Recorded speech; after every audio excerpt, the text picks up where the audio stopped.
This is the SSD speed of my Mac Mini right out of the box. It's the base model 256 GB of storage.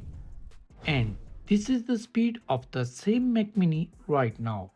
Same machine, same macOS, but the speed is almost double. And the best part, I never touched my Mac Mini. No tools, no risky trackdowns, and no voided warranty. Let me explain.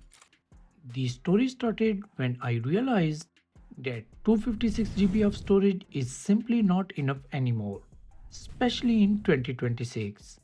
My workflow had grown, files are getting bigger, and the base SSD started to feel like a limitation. I did not just want more storage, I wanted better speed as well. But here was a problem. Upgrading the SSD won't that simple. I had already bought this Mac Mini, so Apple's expensive SSD upgrade option was no longer an option for me. And honestly, I never wanted to open my Mac Mini. It's still under warranty and upgrading SSDs is not easy. Definitely not something for everyone, especially on Apple Silicon Macs.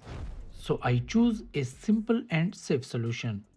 One that give me 1 terabyte of storage and nearly double the speed at the same time. I bought a Thunderbolt enclosure, which is easily available both online and in the market.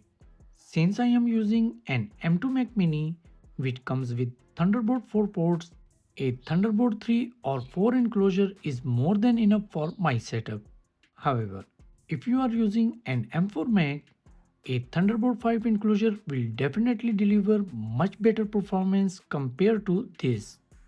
Next, I added 1 terabyte SSD, which can be upgraded anytime up to 8 terabyte. I am not sponsoring any specific brand here. Honestly, I have tested several Thunderbolt enclosure and SSDs, and the performance difference between them is minimal.